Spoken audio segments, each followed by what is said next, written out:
Sa mga oras na ito, makikitang nagtitipon na ang mga hunters bilang paghahanda sa magaganap na massive invasion ng mga alien. Kabilang sa mga hunters na ito sina Changsik at Haren. Habang pinagmamasdan ni Changsik ang kalangitan, tinanong siya ni Haren kung kinakabahan ba siya. Sinabi naman ni Changsik na hindi siya kinakabahan, at sa halip ay curious siya. Tinanong naman siya ni Haren kung naniniwala ba talaga siya na ang digmaan sa pagitan ng mga tao at ng mga alien ay talagang mangyayari. Kinumpirma naman ito ni Changsik at sinabing naniniwala siya dito. Pagkatapos, tinanong niya kung kumusta ang sitwasyon sa domestic at international teleport gates. Sinabi naman ni Haren na ang mga teleport gates ay na-install na sa mga major cities sa buong mundo para mabawasan ang mga lugar na kailangan nilang protektahan, at depende sa mangyayaring digmaan, magagawa nilang masuportahan ang isa't isa kapag nagipit ang ibang bansa. Kasunod nito, tinanong niya kung nasaan na ang taong nagsabi na ngayon aatake ang mga alien na iyon. Sinabi naman ni Haren na binanggit ni President Anderson na kasalukuyang nasa isang special operation si Daesung. Tinanong naman ni Changsik kung kasama rin ba ni Daesung sina Soyeon, Dongchul, at Choyong. Sinabi naman ni Haren na tama siya dahil kasama sila ngayon ni Daesung upang isagawa ang special mission na iyon. Matapos marinig ito, napatanong na lamang si Changsik kung ano ba talaga ang iniisip ni Daesung. Samantala, sa isang evacuation center, makikita ang mga tao na lumikas na dahil sa babala ng gobyerno tungkol sa parating na pag-atake ng mga alien mula sa ibang mundo. Habang nakapila ang ibang mga lalaki sa banyo, biglang sinabi ng isa sa kanila kung bakit tila masyadong nag-aalala ang gobyerno gayong wala pa namang lumalabas na mga halimaw. Kaya sa kanyang palagay, masyadong nakakainis ang ginagawa ng gobyerno. Sinabi naman ng isa na narinig niya na ang mga tao na nakatira sa Residence Tower Palace ay hindi na kinakailangang lumikas sa mga shelters na katulad nito dahil mayroon silang sariling proteksyon sa kanilang lugar. Habang nag-uusap sila, nakatanggap ng tawag ang isa at nang makita niyang kaibigan niya ito, sinagot niya at tinanong kung bakit hindi niya ito nakita sa evacuation area. Sinabi naman ng kausap niya na kasalukuyan pa siyang nasa bahay. Tinanong naman siya kung nababaliw na ba siya dahil baka bigla na lamang dumating ang mga halimaw. Sinabi naman ng matabang lalaki na kung talagang may mga halimaw na lilito, marahil unang tatargetin ng mga ito ang matataong lugar tulad ng evacuation center. Kaya wala siyang balak pumunta roon para maging pagkain ng mga halimaw. Dagdag pa niya, mas ligtas pa sa kanyang palagay na manatili sa bahay kaysa pumunta sa evacuation center. Nang marinig ito ng kausap niya, sinabi ng lalaki na tama siya at sana nanatili na rin siya sa kanyang bahay dahil sa dami ng mga tao sa evacuation center, kailangan pa niyang pumila para lang makagamit ng banyo. Binanggit din niya na tulad ng matabang lalaki, marami ding mga tao ang hindi lumikas mula sa kanilang mga bahay. Nang marinig ito ng matabang lalaki, iniisip niya na napakatalino niya dahil hindi siya sumunod sa utos ng gobyerno at alam na niyang mangyayari ang mga bagay na ito. Ngunit habang iniisip pa niya ito, narinig nila ang alarma na nagsasabing nagsimula na ang pag-atake ng mga alien. Dahil dito, napatingin sa bintana ang matabang lalaki, at maging ang kausap niya ay sumigaw din, sinasabing nagpakita na ang mga gate. Sa sandaling iyon, nawala ang yabang ng matabang lalaki dahil nakita niya na lumitaw ang napakaraming gate kung saan lalabas ang mga alien na aatake sa kanila.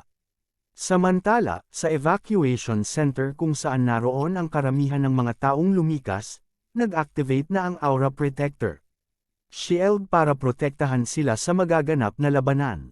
Habang naghahanda na ang mga hunters para makipaglaban sa mga alien na nagtatangkang sumikop sa mundong ito, nagsimulang lumabas mula sa mga gate ang ilang bilog na bagay at bumagsak ang mga ito na parang ulan patungo sa lungsod.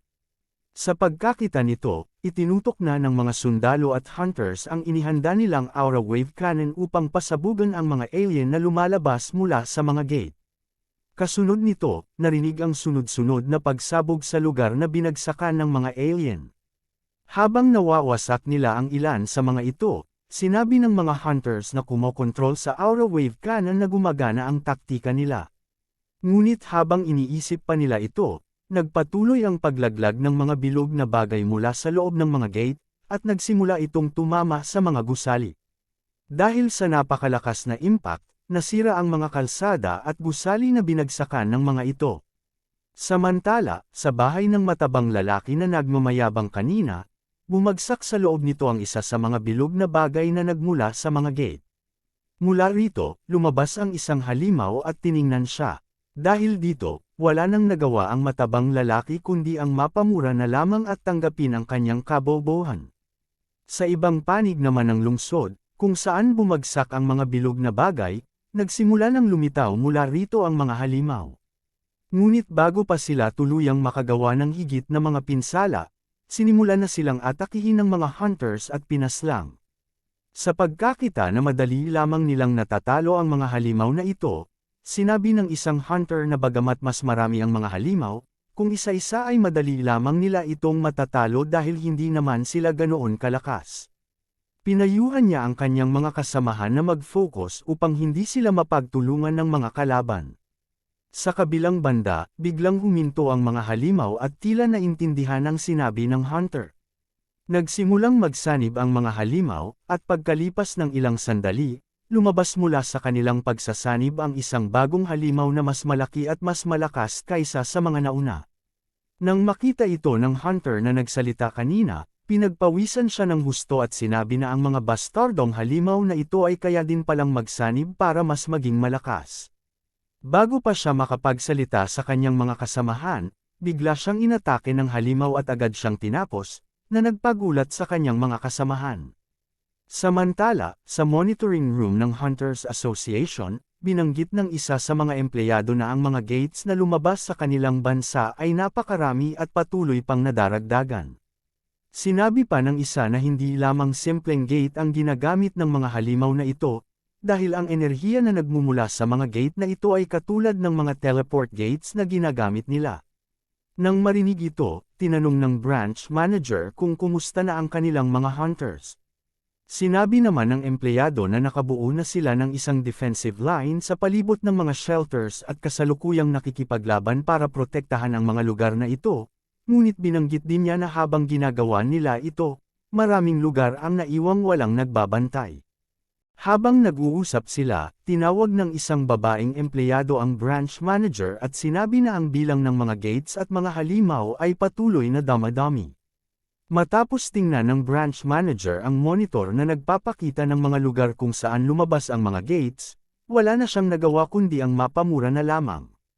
Samantala, sa kinaroroonan ni Changsik at Haran, kasalukuyan silang nakikipaglaban sa mga halimaw sa kanilang area. Matapos bigyan ni Haran ng buff si Changsik, ginamit nito ang kanyang kakayahan na Aura Force Ultimate Technique, White Tiger Ascension at sumugod patungo sa mga halimaw. Habang pinapatay niya ang mga halimaw na lumalabas mula sa mga gate, sinabi niya na siya si Changsik, isang hunter ng kanilang bansa, at hinamon pa niya ang mga halimaw na lumaban sa kanya. Pagkatapos, ginamit niya ang kanyang AoE taunt skill, Tiger Roar. Matapos gawin ito, itinuon ng mga halimaw sa paligid ang kanilang atensyon kay Changsik. Dahil dito, nag-aalalang tinanong ni Haran kung bakit siya gumamit ng isang AoE taunt skill, gayong napakaraming halimaw sa kanyang paligid. Kasunod nito, inutusan niya ang iba pang mga hunters na magsagawa ng kanilang pag-atake habang nakatuon pa ang pansin ng mga halimaw kay Changsik. Samantala, ang mga halimaw na nagsimulang magpatong-patong ay nabuo bilang isang higanteng halimaw. Kaya, buong lakas na sumugod si Changsik patungo dito at ginamit ang kanyang kakayahan na Aura Force, Tiger's Predation. Ngunit bago pa tumama ang kanyang ultimate attack, biglang umikot ang ulo ng higanteng halimaw, tila handang depensahan ang sarili mula sa atake ni Changsik. Kasunod nito, tumama ang atake ni Changsik sa umiikot na ulo ng halimaw, kaya napasigaw si Haran sa sobrang pag-aalala sa kanyang opa.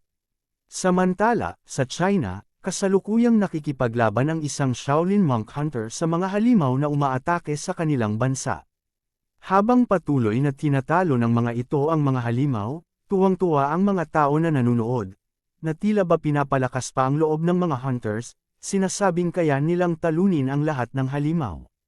Ang ilan naman ay nagsasabing ang mga Shaolin ang totoong kapangyarihan ng kanilang bansa laban sa mga halimaw na nagtatangkang sakupin ito. Habang tila walang kinatatakutan ang mga taong ito, lumapit ang isang monghe at sinabi na mag-evacuate na sila mula rito dahil masyadong mapanganib ang lugar. Nangatwiran naman ang isang tambay, sinasabing ano ang nakakatakot sa lugar na ito dahil habang nandito ang mga monghe, walang maaaring makasakop sa kanilang bansa.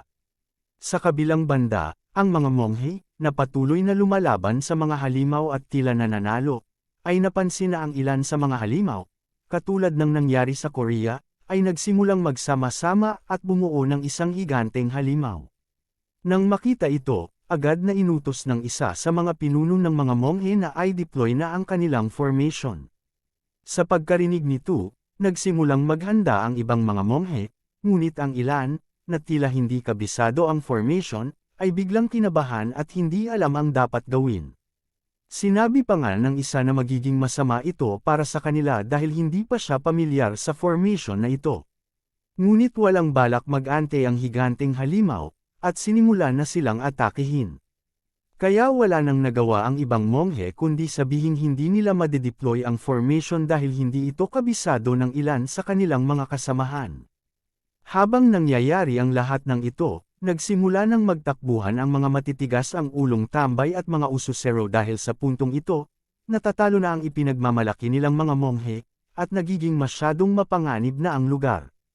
Samantala, sa di kalayuan, makikitang nakatayo ang isang babae at pinagmamasdan ang masamang nangyayaring ito sa kanilang grupo ng mga hunters. Sa Japan naman, makikita rin na abala ang mga hunters dito sa paglaban sa nagaganap na pag-atake ng mga alien na halimaw.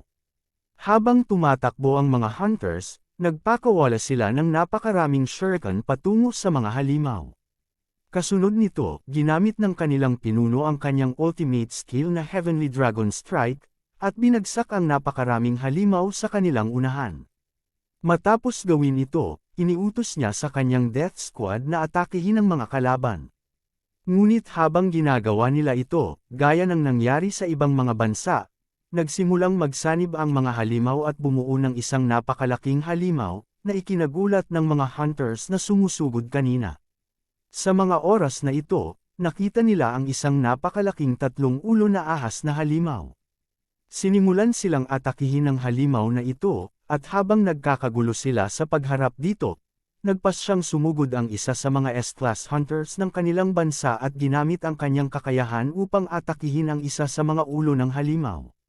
Subalit, matapos niyang maputol ang isa sa mga ulo nito, biglang tumubo ulit ang isang bagong ulo, at nakaakma na siyang kainin ng buo. Dahil sa hindi inaasahang pangyayaring ito, labis na nagulat ang leader ng mga hunters at hindi malaman kung ano ang dapat gawin sa tila napakahirap na matak-asang atakeng ito. Sa building naman na kinaroroonan ng bahay ni Daesung, makikitang patuloy na inaatake ng mga halimaw ang barrier na pumuprotekta sa lugar na ito. Habang patuloy nilang ginagawa ang kanilang mga pag-atake, sinusubukan silang pigilan ng mga hunters sa ibaba at binabaril sila.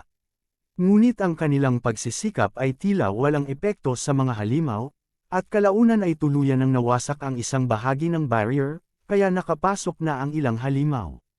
Nang makita ito ng mga tao sa loob ng gusali, napuno sila ng takot dahil nasira na ang barrier na pumoprotekta sa kanila. Dahil dito, nagsimula silang magtipon sa isang bahagi ng gusali. Habang ginagawa nila ito, narinig nila na ang parking lot ng gusali ay puno na ng mga halimaw. Habang naghahanap ang mga halimaw ng kanilang mga biktima, makikita sa isa sa mga silid dito ang kapatid ni Daesung na nagtatago kasama ang kanilang ina. Niyakap siya ng kanyang ina upang palakasin ang loob ng anak habang sinusubukan nilang hindi gumawa ng ingay. Takot na takot ang mag-ina, at napapahiling na lamang ang ina ni Daesung na sana'y dumating na ang kanyang anak upang iligtas sila. Samantala, habang naglalakad sa labas ang isa sa mga halimaw, naramdaman nito ang presensya ng mag-ina sa loob ng silid. Kaya susubukan sana nitong wasakin ang pinto, ngunit bago pa niya magawa ito, biglang may sumaksak sa kanya ng isang napakalaking sandata, at tumalsik palabas ang halimaw. Ang gumawa nito ay isa sa mga alagad ni Daesung, na isang Demon King level na halimaw. Sinabi pa nga nito na ang lakas ng loob ng mga halimaw na ito na mag-trespassing sa lugar ng ina ng kanilang Demon God. Idinagdag pa niya na ang mga remnants ng Chaos Legion ay masyadong matapang na pumasok sa kanilang teritoryo. Kaya inutusan ng Demon King ang mga sundalo ng kanilang Iron Fortress na ubusin ang lahat ng mga halimaw na alagad ng Chaos Legion. Pagkasabi nito, nagsimulang lumitaw mula sa ilalim ng lupa ang mga undead na alagad ni Daesung at sinimulang lusubin ang mga halimaw na umaatake sa gusali. Habang nagpapatuloy ang labanan ng dalawang panig, kasalukuyang nag-uulat ang Demon King kay Daesung. Sinabi niya sa kanyang Absolute One na natalo na nila ang lahat ng mga halimaw na nagmula sa Chaos Legion na nagtangkang lusubin ang tirahan ng ina ng kanilang Panginoon. Matapos marinig ito, tinanong ni Daesung ang kanyang alagad kung ano ang ginagawa ng mga hunters, dahil pauna na niyang sinabihan ang mga ito sa mangyayari. Subalit, tila hindi pa rin nila magawang ayusin ang sitwasyon. Dahil dito, sinabi ng Demon King na ibigay lamang ni Daesung ang utos, at siya na ang bahala sa pagpuksa sa mga miyembro ng Chaos Legion. Sinabi naman ni Daesung na hindi na niya kailangang gawin iyon at manatili na lamang siya sa tabi ng kanyang ina. Matapos makaalis ang Demon King, sinabi ni Daesung na ang lakas ng loob ng mga halimaw na ito na umatake sa kanyang tirahan. Kasunod nito, unti-unting makikita mula sa mga usok sa likuran ni Daesung ang imahe ng tatlong nilalang na mayroong mga sungay sa gitna ng kanilang noo, parang mga unicorn. Matapos mawala ang usok, makikilala na ang mga ito ay sina Dongcho, Choyung, at Soyeon, kasama ang kanilang summon na si Chucky, sa kanilang unicorn form, Apostle form. Nang makita ni Daesung ang bagong anyo nila, kontento siya sa kanilang pagbabago at sinabi na handa na silang pumunta sa labanan. Pagkatapos, ginamit na niya ang teleport cube na kanyang hawak at nagbukas ng isang gate. Sinabi niya sa kanyang mga apostle na oras na para ipakita nila ang kanilang bagong lakas sa mga hanggal na nagtatangkang sumikop sa kanilang mundo. Abangan ang susunod na kabanata, dito na po nagtatapos ang pinakabagong chapter. Kung nagustuhan niyo ang episode na ito, paki-comment naman ng heart at papindot na rin ng like, malaking tulong na yan para sa channel. At kung nagawa niyo na, maraming salamat sa inyong suporta. Hanggang sa susunod na episode, mga lods. Every 2 chapters na pala ang update natin para hindi masyadong maiksi ang ating mga video.